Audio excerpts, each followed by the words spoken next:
Assalamualaikum kaum dangu sadayana. Dinten ieu arurang bade ngadongeng babat Situ Ciburuy. Wilujeng nyakseni sadayana.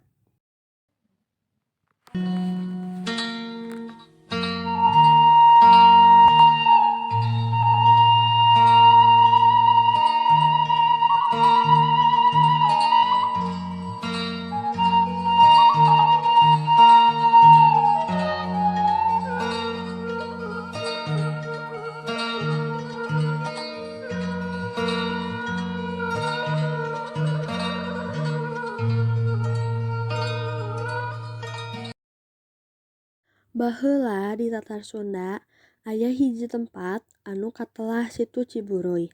Tempat ieu angker, pinuh ku misteri.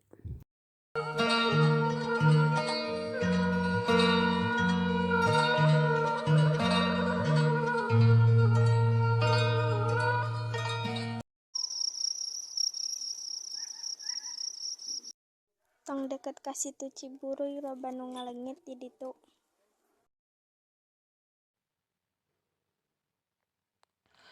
Tapi cai di situ penting keur tataneun urang kumaha atuh.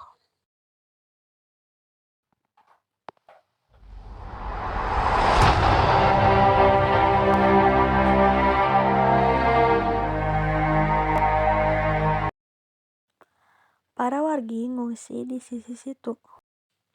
Kelebet ibu-ibu oge aya anu nyaksian.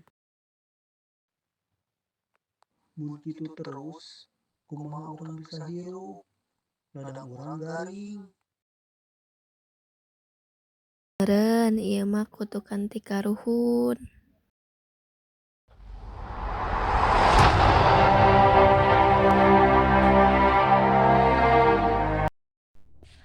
Ki Gede datang gagah jeung wibawa, ngadeg payunan rahayat.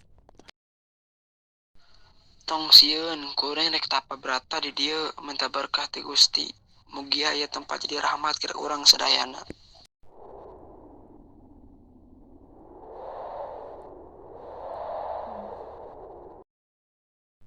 Warga ngabagiakeun Ki Gede. Aya nu ngalantarkeun sangu jeung cai, aya nu ngadoa. Semangat, mugi Gusti maparin kekuatan ka anjeun. Sing tabah Ki Gede, kami baris ngadukung ku doa.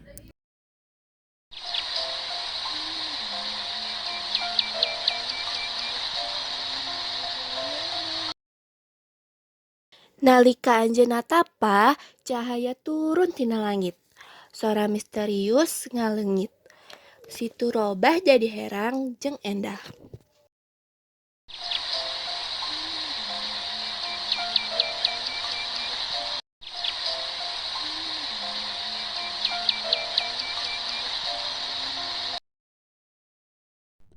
Rahayat tatanen nyidu cai situ, kampung jadi rame jeung makmur. Kita cai ti Situ Ciburuy ngalimpah ka sawah jeung kebon. Sagala rupa pepelakan hirup deui. Alhamdulillah ayeuna kahirupan urang leuwih gampang. Urang kudu ngajaga tempat ieu sangkan subur. Kitu dongeng babat Situ Ciburuy. Karuhun urang ngingetan yen alam teh kudu dijaga supaya kahirupan tetep makmur.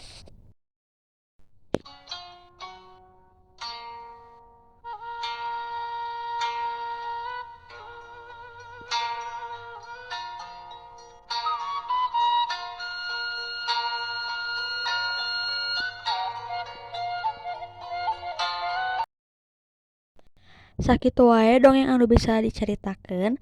Hatur nuhun sateacanna sampurasun. Wassalamualaikum warahmatullahi wabarakatuh.